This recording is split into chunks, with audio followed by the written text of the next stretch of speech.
Hello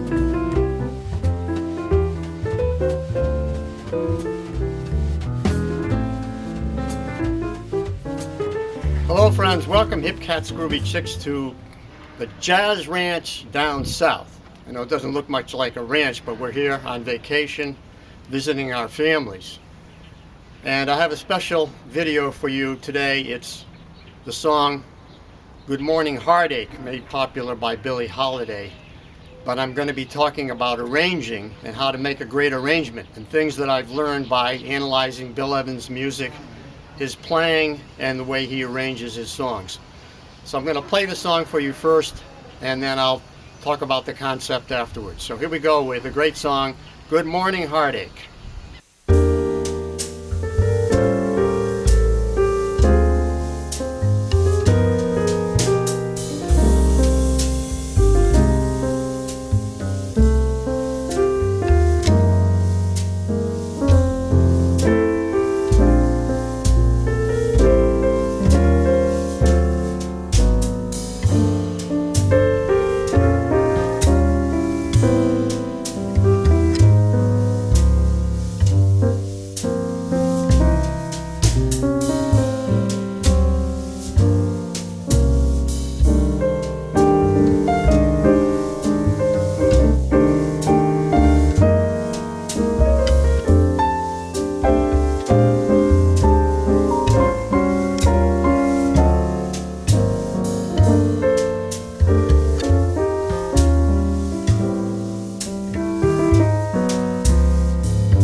Hello and welcome to the Jazz Ranch South studio, where I talk about what I played and explain the concepts. Now, I'm working with a lead sheet of the song Good Morning Heartache. And so there are a number of things that you have to address when you're writing an arrangement. And I would say the first thing you have to do is to go through the lead sheet and fix it, because most of them either have wrong chords or not the best chords, or you need to add chords, or maybe the melody is not written right, or there's wrong notes or whatever. In other words, unless Johnny Mandel wrote the lead sheet or someone like that, you're apt to not have the best lead sheet you could get. You need to improve it. So, and you can't use the sheet music either because that's going to be all wrong. That's some publisher wrote it out, you know. Even if Gershwin wrote it, it might need improvement. Sorry to the Gershwins, but anyway. So in this case, I did that. I went through the entire lead sheet and fixed things and added chords, particularly tritone substitutes, because you won't hear those used that much in lead sheets as a rule. But this is a pretty good one. It comes from the new real book #1 for Good Morning Heartache. Now, first element or first concept is you have to ask yourself is how long do you want the arrangement to be? That will create the form of the song or the arrangement. And in this case, I'm writing for YouTube, a YouTube video, so I want to keep it short. So I just did one chorus, another half a chorus. So I had an introduction, one chorus, half a chorus, starting with the bridge, and then an ending. So that kept it down to about less than 5 minutes. And that's what I want for a YouTube video. Now, you're writing for like a big band or an orchestra, or you're writing for like a quintet, or even a trio arrangement that's going to go on an album. You might want to have it be like 3 choruses total. Or like, one chorus of improvisation, one head chorus, one improvisation chorus, and then, another ending chorus. You might want to do it different way. So, you need to want to understand how long you want the arrangement to be and what is the form. So now, starting out, you want an intro. You want an introduction. So this is in key of F major, but it's an interesting tune because it starts on the 5 chord in minor. So it's a minor chord on the 5. So that would be C. So C minor is the first chord. Okay, so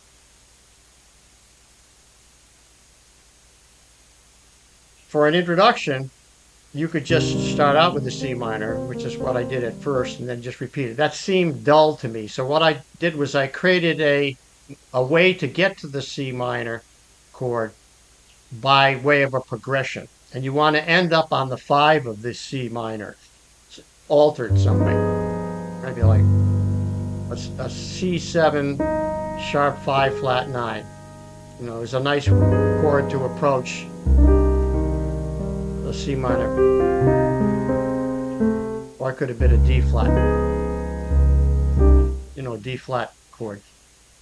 So I could just have played a 2-5 into C minor, but what I decided to do was a 3-6-2-5 and use Bill Evans type of voicings. Like this.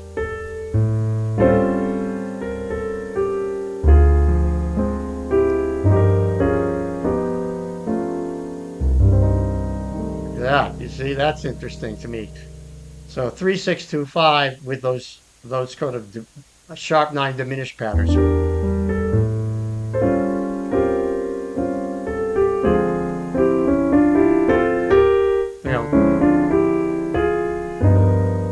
Sharp 9 chord, augmented 5th, C minor. Now, one of the central things that I'm concerned about is to create an arrangement that tells a story. So I want to start out very simple. I'm just starting out with a C minor with an open voicings, with that moving line in the left hand, that simple melody, just 3 notes.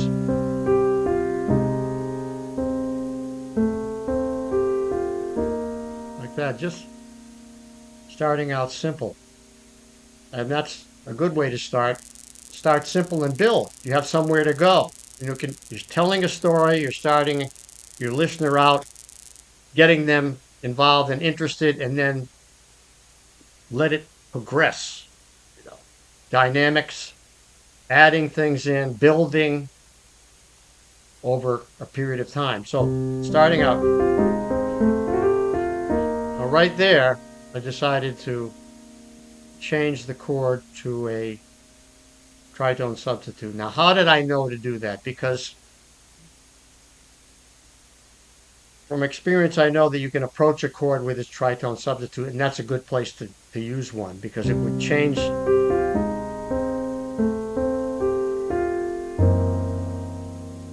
Give me a new sound. Rather than this sound, I would have. That's a beautiful sound there, right there, to approach the F, and it approaches it from a half step higher. So it's like a C7 dominant seventh, but we're actually playing C minor, but it's functioning like a C7 moving to an F sharp 7. It's tritone substitute, which approaches the F or the 1 chord from a half step above. Then we go from there. Now the next chord is major 7, the 4 chord there. But I did a dominant 7th. I played a dominant 7th because it's more bluesy, and this is kind of a bluesy kind of tune. I could have played a dominant there if I wanted. Now here there's a half diminished, and it's on the 3 chord.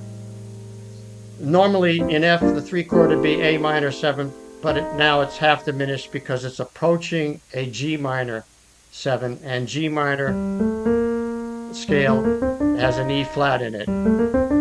Why? Because it's relating back to B flat, which has an E flat in it. It's a relative minor of B flat. Even though it's a 2 chord of F, it's got that E flat in it. So the 2 chord of G minor would be half diminished.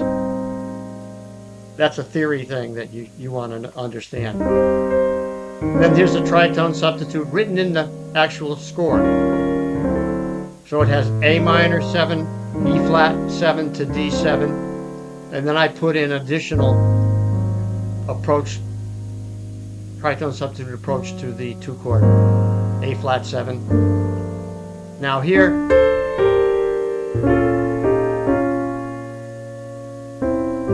I'm using thirds. This is something that Bill Evans would do a lot, would harmonize in thirds.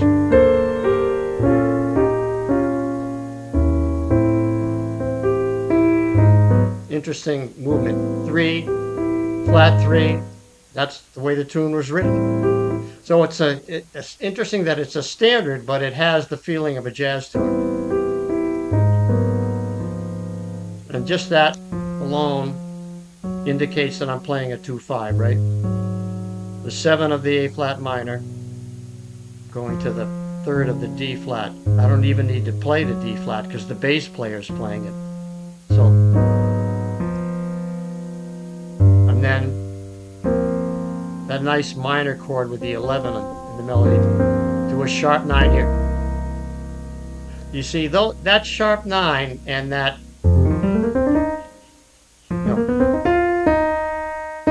gives it the bluesy sound that this song has underneath a melody that is built on a major chord, That gives it a bluesy sound. Sharp 9. It resolves to the 1 chord there. I'm not going to resolve to the 1 because it stops the motion of the tune. I'm going to create a progression there. So I'm going to go 3, 6, 2, 5, and F. So I'm going to do a 3, 6, 2, 5, and F there, like A minor, D7, G minor, C7 takes me back to C minor. Now here, I'm going to change it up because I want to tell a story and I want to build. So I'm going to now change that voicing down there to a first inversion rootless chord and use this chord. So I'm changing C minor 7 to first inversion, adding a 9th, and then creating that inner movement there, that ascending inner movement. Now, that's very typical of Bill Evans. He would have used that a lot.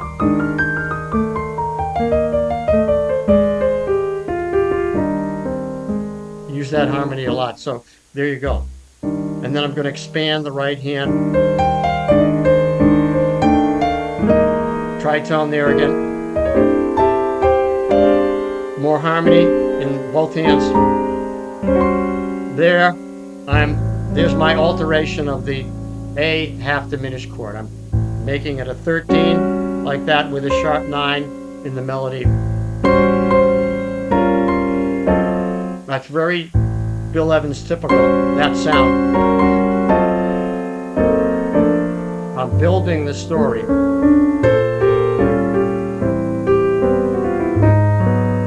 variation in how I play the melody there. Ends on the 1. Now what am I going to sit on the 1? No, I'm going to create movement to the next chord. Now the bridge goes to a 2-5-1 into the 6th chord. So it's going to start on an E minor 7.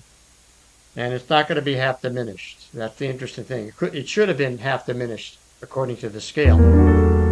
And you could play half diminished, but it's not the way it was written. And I like the brighter sound of that chord. But how do I get to it? Well, I did this.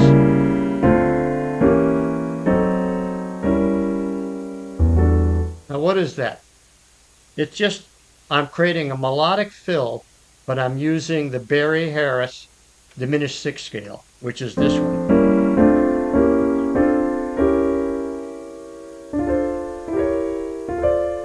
If you know that scale, then you know that's it. And I'm using it there.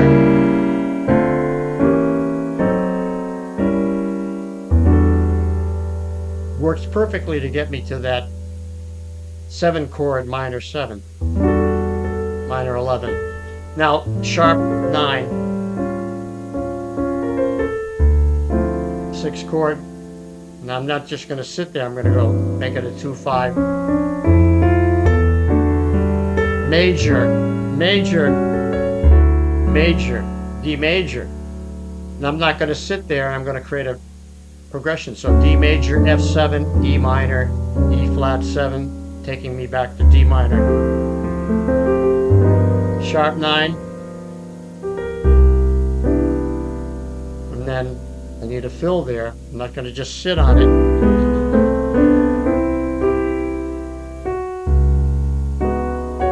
And here I'm going to go to octaves, expand,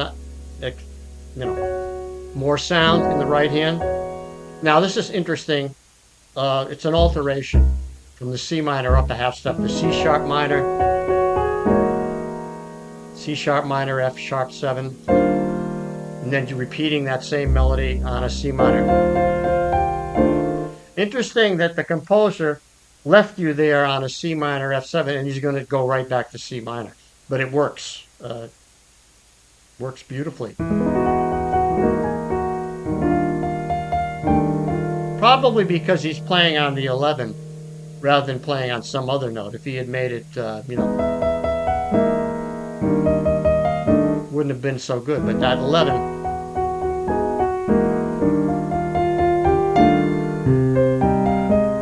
Now back to this theme. Now I'm going to add more notes. I'm going to expand upon the melodic ideas of the melody there, and maybe improvise a little bit on the melody to tell the story, to keep the story evolving, to keep your interest. So you're hearing something new. You're not just hearing a repeat of what I said before. I'm not just repeating myself. I'm telling you a new aspect to the story, keeping you involved, hopefully.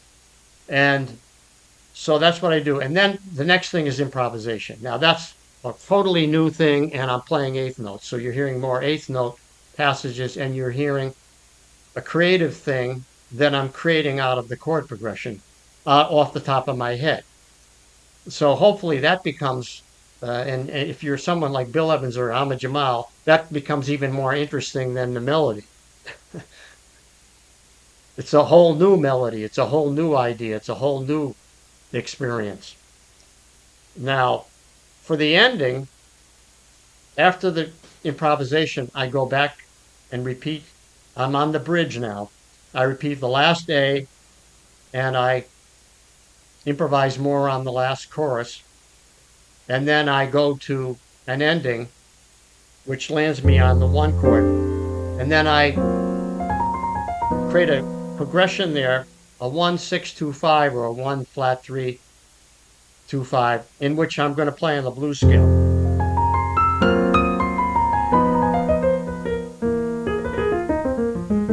And then I fade it out just because I couldn't hook up with the band in the box ending, so I'm going to fade it out on the blues. So that's appropriate for this song because it is a mournful tune. It is a sad song. So to end it on a blues scale riff, so to speak, I think made sense. And it's a nice contrast to those F major chords. Now put a dominant. You haven't heard the blues scale yet. I could have played the blues scale throughout this song if I wanted to, but I didn't do that. I stayed pretty much strictly to the original chords with some variations. So there you have what I think is telling a story, creating some drama, building a lot of things you can learn about how to write a good arrangement. So we'll sign off now. Thanks for watching. Bye bye. Right, signing off from the Jazz Ranch South. Thanks so much for tuning in and watching. Please write to me. I love to hear comments from you, and I always respond to comments if you give me enough time. And until next time, I'll say, in the words of my great friend upstairs, Hermie Dressel, swing loose. And we'll see you next time around. Bye bye.